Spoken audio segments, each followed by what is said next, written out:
This is a solitary two-story house that I shall describe to the reader. Its exterior is plain and neat, and the whitewashed walls, with their windows framed in green, give it an inviting aspect. In front of the house, Italian firs are planted, and behind it stretches a spacious park, enclosed by an iron fence over which jasmine bushes spread their exuberant growth of graceful vines. The open gate admits a glimpse into the courtyard, the center of which is occupied by a belvedere offering a delightful view into the distance, and in this house no one is living. On closer examination, the building looks forsaken and repulsive. The window panes are glittering in all the colors of the rainbow. The walls are crushed in mold. The flower pots in the windows of the belvedere contain only withered cacti. The weeds are growing exuberantly in the flower beds, and the hinges of the doors are thickly covered with rust. Not a sound is audible. There is a tangle of trees and bushes, but no birds seek shelter there to greet the dawning day with its morning song. No bee is visible to suck the honey from the flowers. Not a cobweb in the corner is to be spied. All is silent and deserted. No one enters here except Father Time, and even he does not seem to leave any traces behind. In the rear of the garden, among the wild growth of the shrubs, a hot spring is pouring forth its steaming water, whose serpentine course is lined with poisonous plants.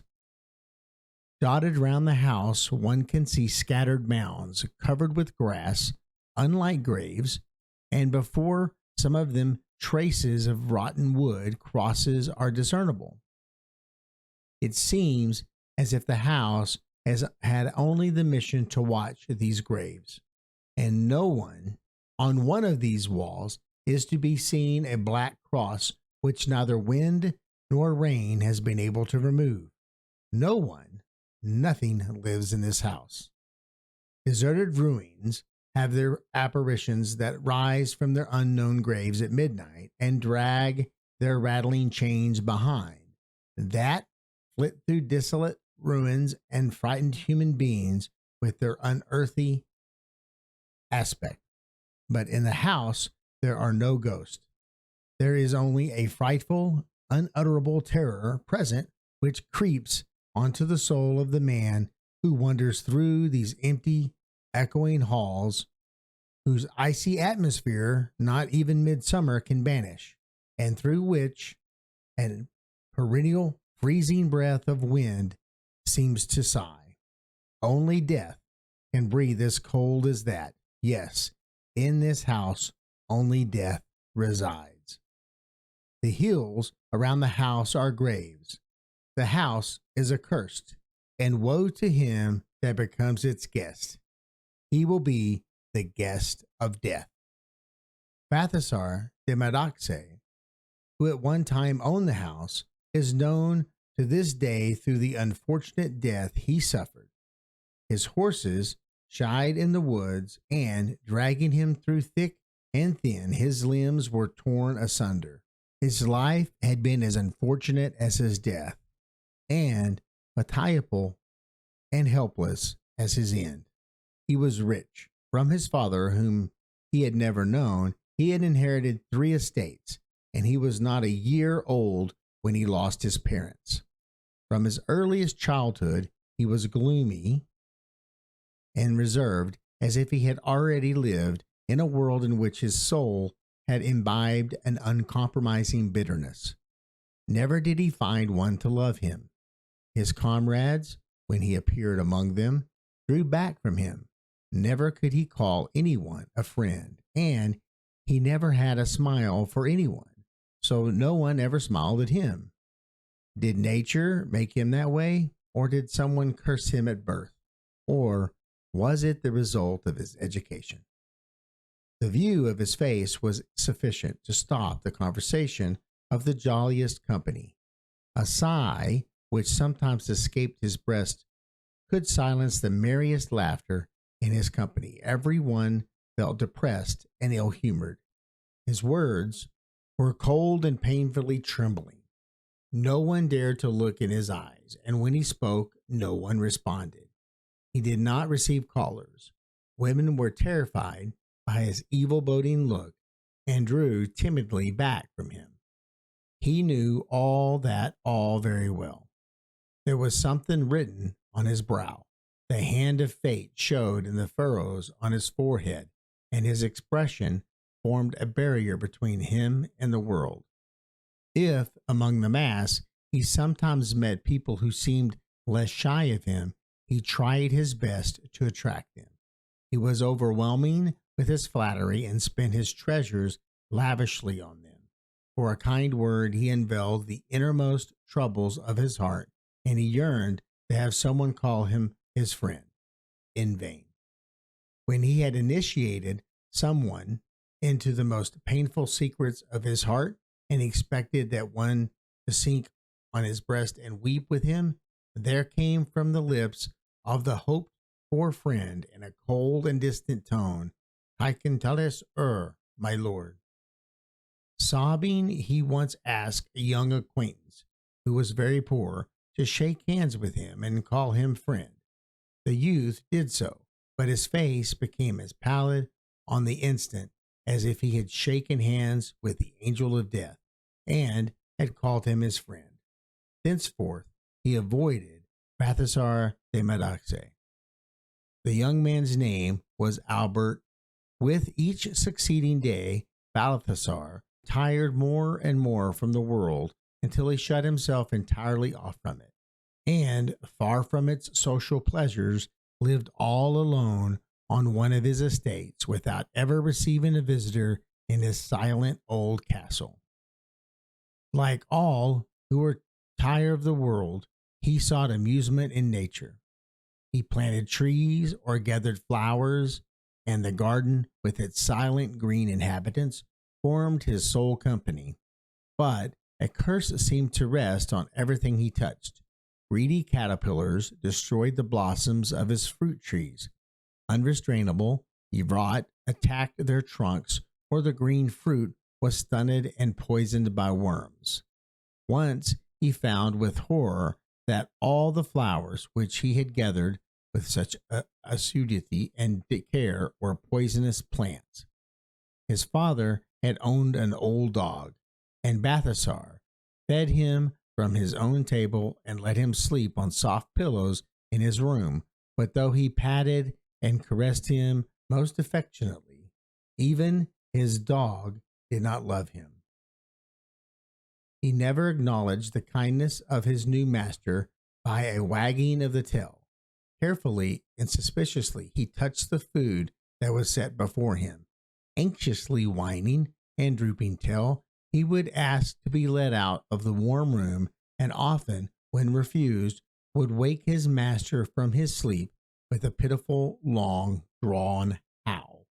So even the beast felt that fateful charm which was woven about him.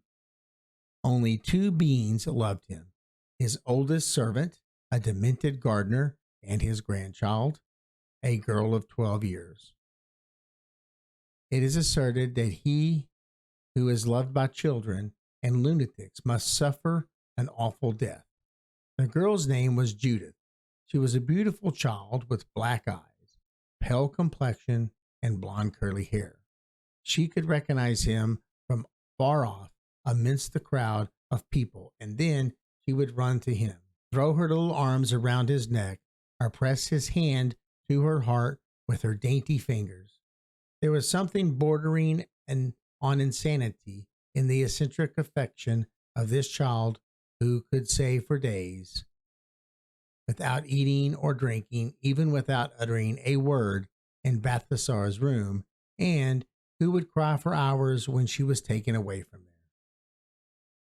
This enthusiastic fondness affected the child to such a degree that she grew more pallid from day to day.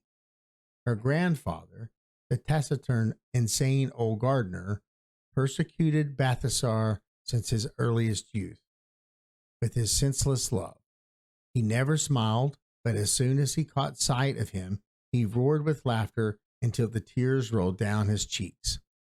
Sometimes he lay in wait for him when Balthasar passed, would clasp his arms around his knees with the strength of madness, kiss his feet and wail and moan piteously when dragged off.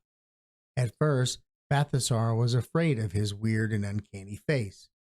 Later, when he had entirely withdrawn from the world, he became used to him and frequently conversed with and visited him in his little cottage. At some times, the old man had lucid intervals. He spoke about the better days he had seen when he was a happy man living in his own home, which was frequently by a host of friends, and he had seen about him the happy, mirthful faces of friends and relatives. All were dead now and buried deep in the ground. Musingly, Balthasar listened to the words of the old man and thought how lonesome he would be should this man die. Frequently, when walking in the garden, he noticed two shadows following him. Turning round, saw the grinning face of old Rabba. During the summer nights, the gardener slept under the windows of his master. In the colder season, he sneaked into the anteroom and lay before his door in the cowering attitude of a faithful dog. Sometimes his mania overcame him, and then he would attempt to enter his master's room to protect him against imaginary dangers. From day to day, Balthasar became more used to this old man's society until his presence, which everyone else avoided with terror, became a necessity to him. Whole days they spent together in a gloomy room that opened in the courtyard and was lighted mostly by the flickering flame of a log in the large fireplace. They spoke about their forebodings, which now, after long years, had begun to assume a frightful reality. They spoke about the mysteries of the Vesica Subterranea, about the unlucky constellations which sadly influence the life of man, about the seventh born over whose fate the mysterious number 7 exercised its baneful influence, about the enigmatical words whose very sound have force over fate and predestination, and they conversed about those unfortunate creatures who, by a sinister, awe-inspiring being, are condemned to harm and destroy each other unavoidably. On such occasions, the two men put their heads together, and the flickering flame illuminated two sorrowful faces. The yellowish white hair of the lunatic fell in shaggy strands over his head, and his mysteriously whispering voice populated the little room with a host of specters and apparitions. His eyes were always staring at one point, and his hands rested on his knees, while Balthasar leaned silently back in his chair, listening with closed eyes and folded hands to the fantastical prophecies of the insane man. At that time, Balthasar's forehead had become very high. He began to be bald. And so there are men who are destined to destroy each other, men whom fate brings together in a most remarkable manner from the most distant corners of the earth to execute unavoidable judgment on them. And why should there be none such? Does not sometimes the most trivial circumstance, a word, a step, a wish at whose rise a good angel seems to warn one, decide a life? Perhaps Napoleon lost the Battle of Waterloo on account of a piece of cold roast. All the sufferings of this life fate sent us on an account of a bite into an apple. Yes, yes, murmured the lunatic. The feverish trembling, beware of a girl whose brow is snowy white and whose eyes are raven black. The girl will kill you. You will mutually destroy each other. Both of you will die the same night. separated from each other, still each being the cause of the other's death. These words he repeated so often and with such prophetic spirit that at last Balthasar began to dream of a girl whose brow was very white and whose eyes were lustrous like two black diamonds. Such dreams scared him from his sleep, and long after he had opened his eyes, the phantom stood before him in the darkness, only to reappear when he closed them again. Who must that be? This thought tortured him unspeakably, together with the fantastic ramblings of the insane man. He became more despondent and dreamy. He could not find the rest at night which he missed during the day. Idiosyncrasy took hold of his mind, which had been robbed of its equilibrium until one could notice the signs of a quiet, gloomy insanity. Late one moonlit evening, Balthasar de Macaske sat, as usual, in the small black room. Opposite him was Rabba, the insane gardener. They thought they were talking to each other, though both were silent. The lunatic sat cowering in his armchair, the upper part of his body resting on his knees, and the moon reflecting her light from the large bald spot on his cranium, which was supported by his hands. Balthasar stared at the window, through which ever-changing objects and undefined outlines seemed to be visible, vanishing and reappearing.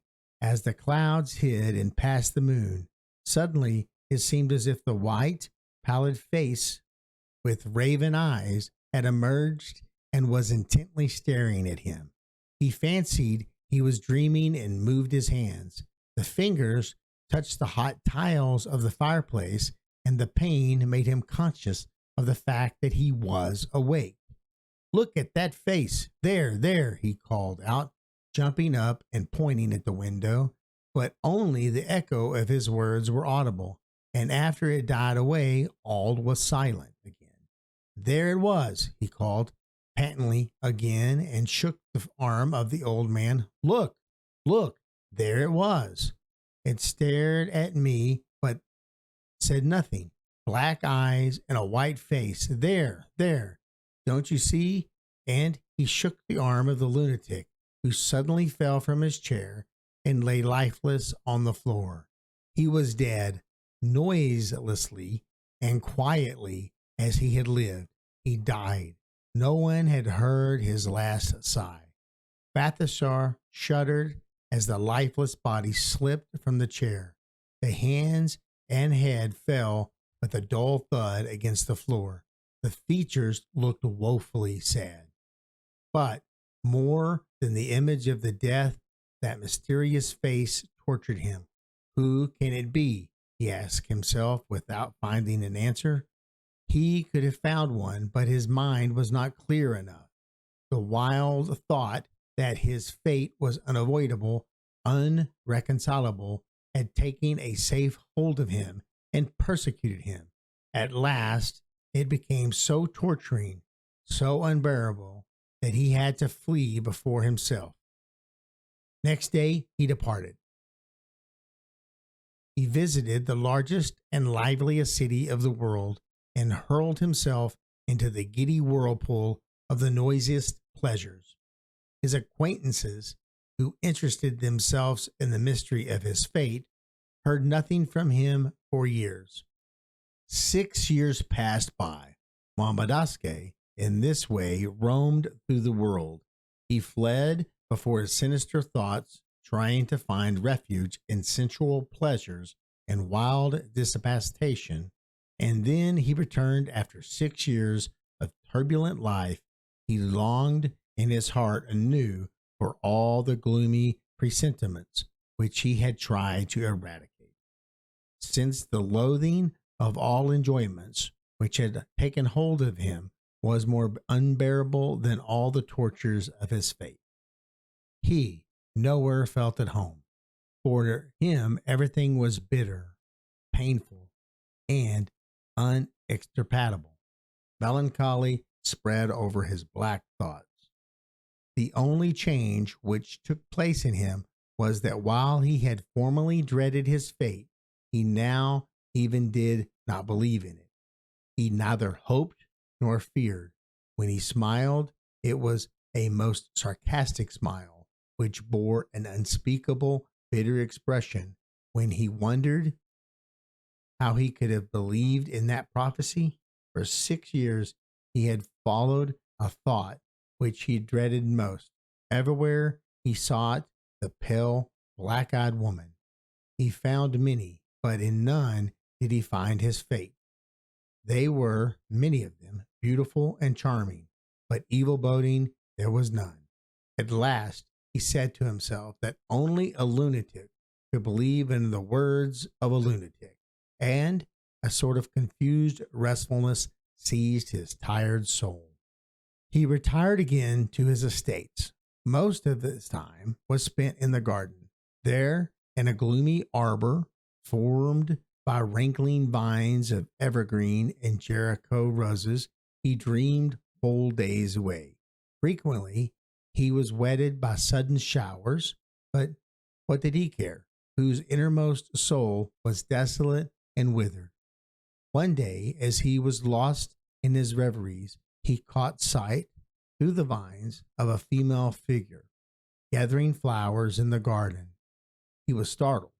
The same eyes, the same face that had persecuted him so often, the same expression as in that night, again a vision. He said to himself and closed his eyes. After a while, he opened them once more. The figure had come nearer and nearer. Now she was close to the arbor, and she had plucked a rose from a twig. Several dry leaves fell on Balthasar's face. "Who art thou, girl?" he called out, and forgetting himself, he broke through the green wall of the arbor. The girl, in her surprise, dropped her apron, thereby emptying it and its contents. But the pale face did not color as she tremblingly stammered, "I am the granddaughter of Rabba." Ah! Like a veil it fell from Balthasar's eyes. So this was the unknown phantom? How many of his doubts were now solved at once? In this moment he became rejuvenated by 10 years. "How beautiful thou hast become, my dear little Judith," he said, taking the hand of the pale maiden, and as he felt a slight pressure, he drew her into his arms, and one could hear the rapid beating of his heart. The young girl nestled to him with the same devotion, love she had borne 6 years before. Balthasar began to feel something new, a sort of sweet irritation in his heart. For the first time in his life, he noticed how beautiful was the blue vault of heaven.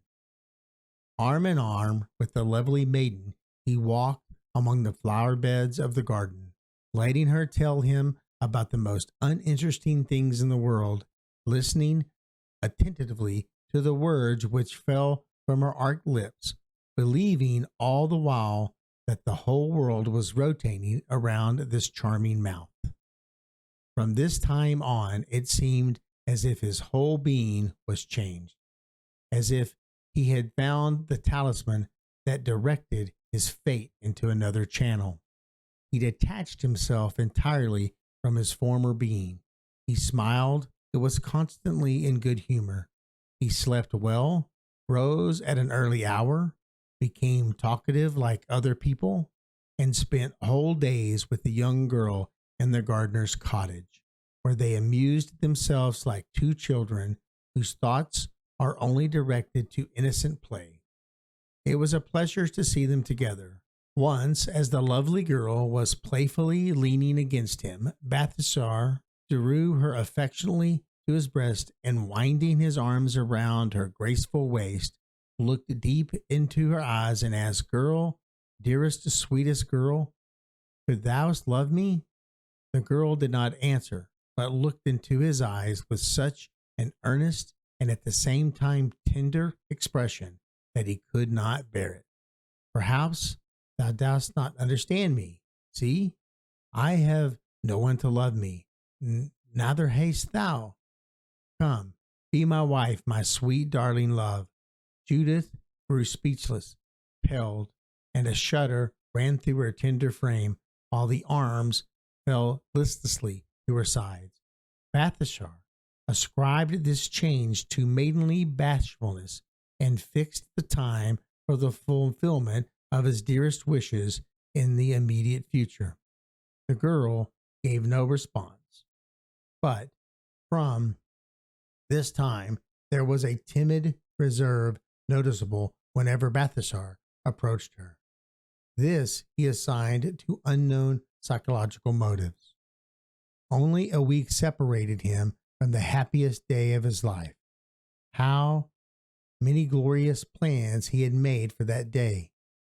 He had decided to live in the future, still secluded from the rest of the world, seeking happiness only in his marital life. He did not know to whom to announce this happiness. His relatives had long forgotten him. Acquaintances he did not have. Friends he had never known. Then he remembered that he had had a single friend, Albert Acte, a poor youth who might perhaps share with him the few moments which his happiness did not claim. He had someone search for the young man and invited him to the wedding. Acte arrived a few days before the appointed day, and during this time the castle was filled with mirth and pleasure. On the morrow of the happy day, the voice of the lark, as well as the voice of love, awakened Balthasar. He dressed hurriedly and stole softly into the room of his lovely bride, who sat in a white morning gown, pale and listless, at the window. As he entered, she shot a dark glance at him. He approached, his heart filled with affection. "Judith, my dear sweet love," he whispered as he took her hand, but he dropped it suddenly. It was so icy, but icier yet was her voice. "Tekentetes The world seemed to turn rapidly around Balthasar. Reeling, he sank back on a chair and for a moment lost his breath. Ah, how inexorably these words persecuted him. "Tekentetos said the girl. "When I was yet a child, I felt a great attraction towards you without knowing why, but an irresistible power compelled me to love you. In the moment, though when you told me of your love, it seemed as if my soul had awakened from a long dream. I entered a new world and my vision became clearer. No, I cannot deceive you. My conscience does not permit it. I have to confess." There the girl stopped, as if expecting to be interrupted. But Akse remained silent, even if his breath was audible. For a moment, Judith stood undecided and hesitating before him, until with sudden determination she said, "I love another man." And turning aside, she raised her hands to her face and broke into tears. But Akse gnashed his teeth, and the arteries of his temples swelled almost to bursting, but his eyes remained closed and face unmoved. For a long while he was silent. Then, suppressing his bitterness, he asked in a low and forced voice, "Whom dost thou love?" Tremblingly, almost in a whisper, the answer came over Judith's lips, "Albert." No sigh, no movement betrayed the commotion in Balthasar's soul. "Well," was all he said, and with this he quietly left the room. Instead of a wedding, there was a betrothal, celebrated on the day in Castle Medoske, and the feast passed off in the same jolly way as if Balthasar, and not Mr. Albert Acte, had been the happy groom. Medoske kept the young couple as guests in the castle until the day of their wedding, and he took it upon himself to provide them with a handsome dowry. It was then that he built the house, described at the beginning of this story and deeded it as a gift to Acti. The word on it was pressed to such a degree that torchlights were used at night to hasten the completion. After 2 months, the house was ready and furnished for occupancy. Now Albert and Judith's wedding was celebrated. A magnificent feast was spread in Castle Madaske, and Balthasar himself was the jolliest of all, though a black shadow lurked beneath his mirth, which probably was the cause that, when he rose to drink the health of the bride, the glass slipped from his hand and he sank back, fainting in his chair. In the evening, all got into carriages, and Balthasar himself drove the young couple to their house. There he blessed them, kissed his friend, and then they were left to themselves. Driving home through the woods in the dark night, Balthasar's horses shied, broke away, and dragging him all over the rocks and against the trunks of the trees, his horribly mutilated body was found the next morning before the gate of the castle. The horrified servants at once dispatched a messenger with the evil tidings to Albert. It was about noon when his messenger arrived at the new house. The gate was still locked. Are they sleeping yet? The messenger asked himself. After ringing the bell and knocking at the gate for a long while, he climbed over the fence to awaken the sleepers. He first went into the servants' wing, where he found 2 men sleeping. He called and shook them, but they did not wake. Both were dead. Terribly frightened, the messenger tried to alarm the other inhabitants, but no one answered, except the dull echo followed his loud calls. Overcome with fear, he hurried home, and bringing his comrades along, they returned to the silent house.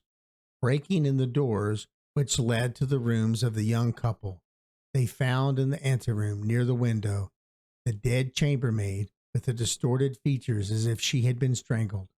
She had evidently tried to open the window, but death had reached her before she succeeded in the attempt. Then they forced the bedroom open. There, behind the curtains of the bridal couch, lay the groom and bride, pale, with eyes closed and hearts stilled in death. In a cage on the wall, there were 3 canary birds, also dead. Even the flies had dropped from the walls. All living beings had died in the house that night, and none was left to tell the story of what had happened. From this time, the new house remained desolate and forsaken. The dead were buried before the gate as a warning sign not to enter. If, nevertheless, some bold man attempted to ferret out the mystery of the house, he invariably was found dead the next morning in one of the rooms. At last the place got in such bad repute that even homeless vagabonds in the severest winter did not dare to seek shelter under its roof.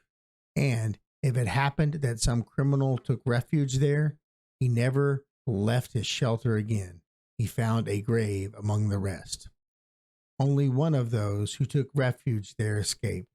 He was a daring incendiary who sought to escape his pursuers, and who, when he felt the strangling pressure of the hand of death, jumped determinedly from a window of the 2nd floor.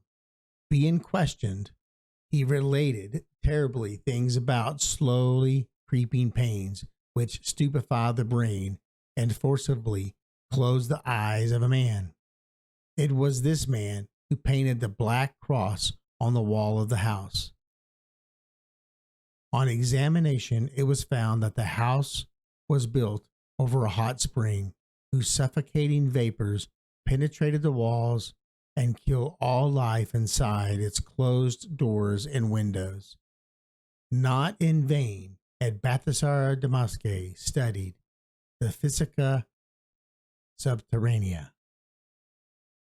This has been The House of Death by Maurus Jokai, published in Short Stories, a magazine of fact and fiction, Volume 13, 1893. narrated by Conan Stewart for Tales Reawakened on YouTube.